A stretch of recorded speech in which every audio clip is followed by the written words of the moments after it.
Hey, I'm Sasha, and today we're talking about 4 unexpected benefits of doing ancestor work. The first unexpected benefit that I want to talk about today is more backing or more support in the universe.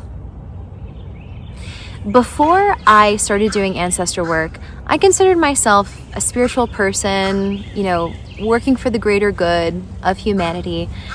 But I also didn't have people necessarily, deities or ancestors or figures like this in my life who I could go to when I needed support. And I've come to realize in this work that is a really important thing to have in your life.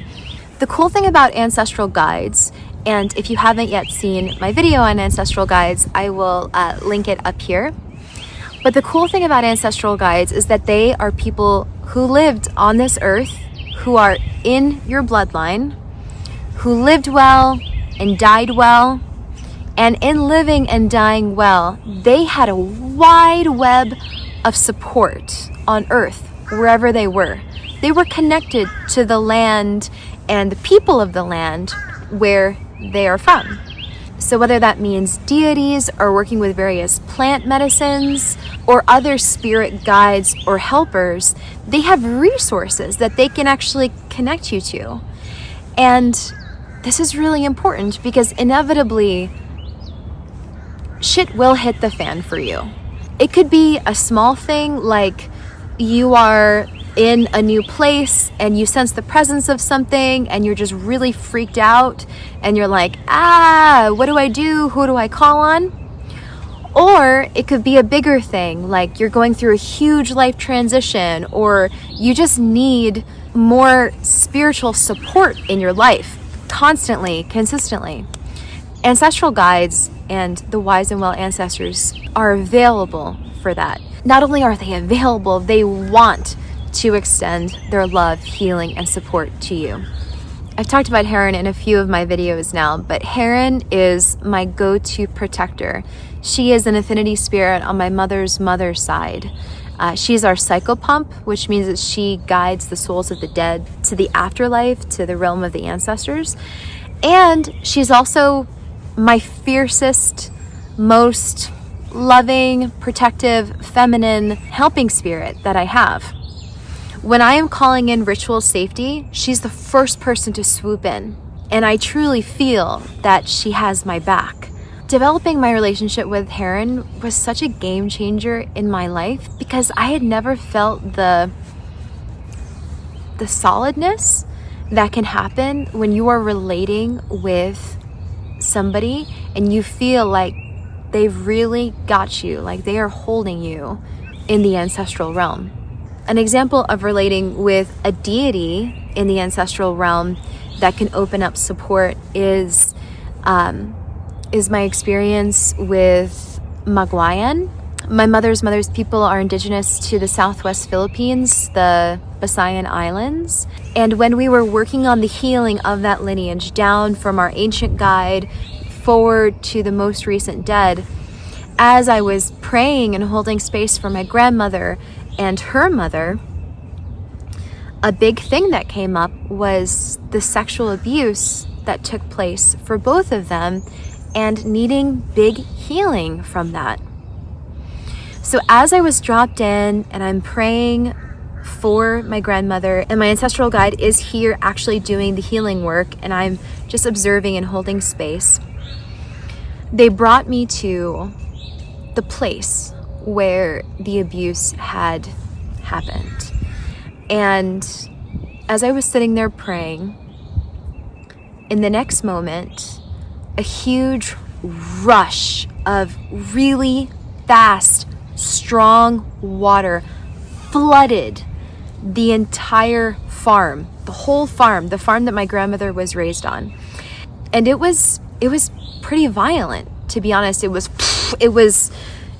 kind of like a typhoon or something. And I could feel the presence of somebody in this water, some kind of ocean, sea goddess who was taking away the pain and the trauma of that abuse, literally flooding that area and clearing it, like wiping it, kind of like bringing down the house. And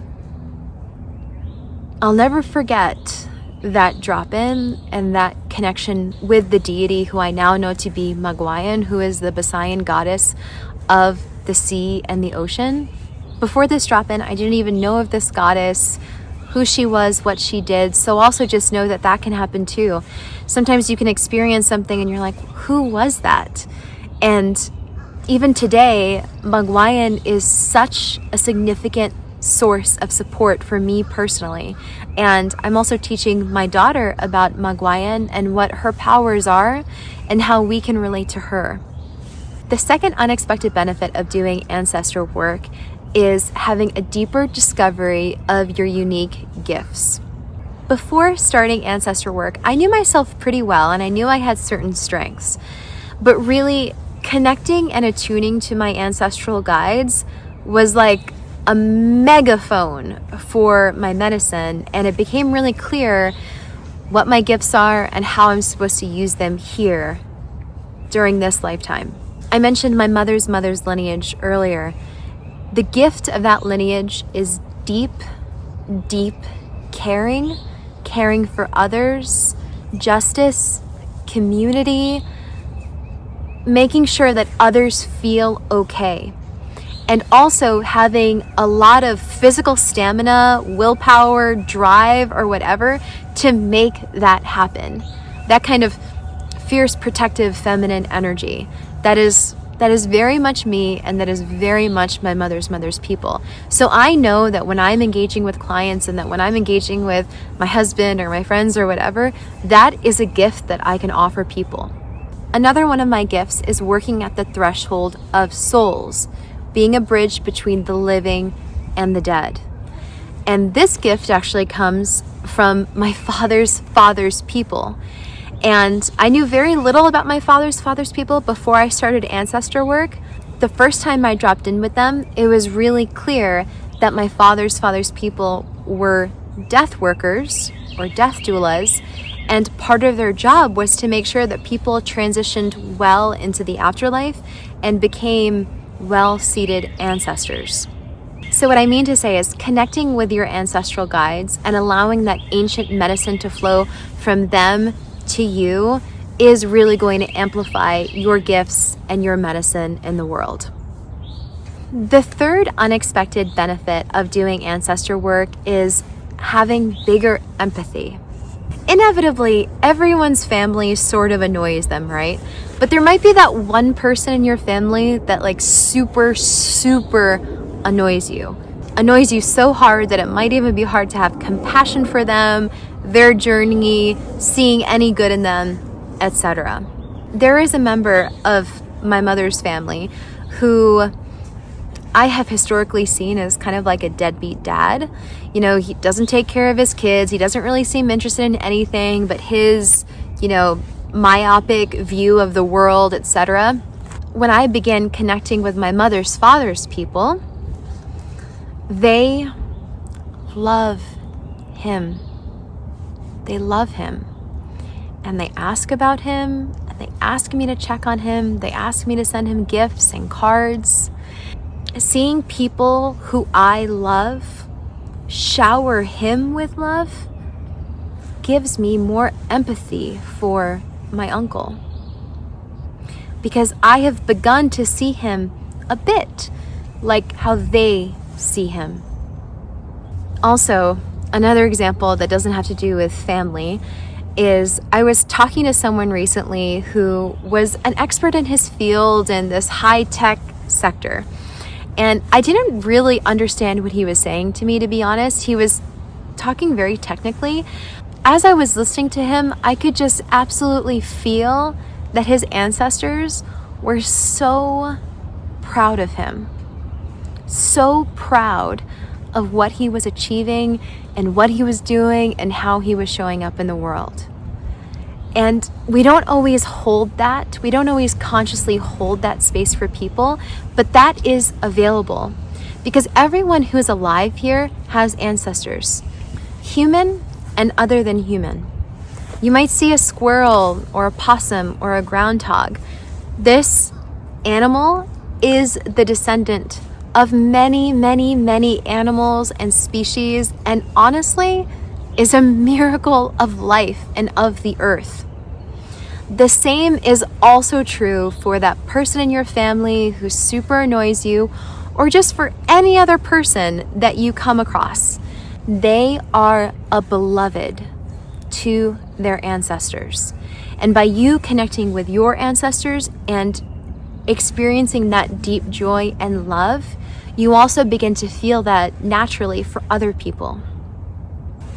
Okay, the fourth unexpected benefit of doing ancestor work is reclaiming your culture. For some of us, not much is known about our culture or when our people were indigenous to a place. For example, I knew so little about my mother's mother's people and my mother's father's people, who are from the Visayan Islands of the Philippines and southern China, respectively. From the Filipino context, because of Spanish colonialism, Japanese imperialism, American colonialism, so much of our ancient, old, beautiful ways is not written or readily available. And there is real grief in that. Really. There is big, big grief in that. I,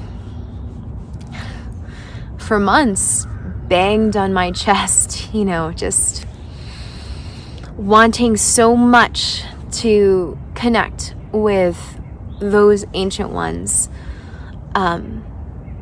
Wanting so much to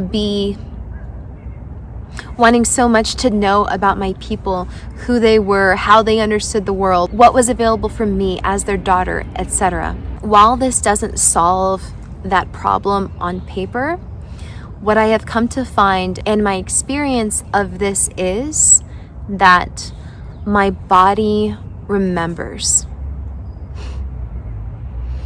The wisdom and the love and the courage and the gifts of my people are in my blood and bones. And that I may not know everything about my people, but I survived. My family survived.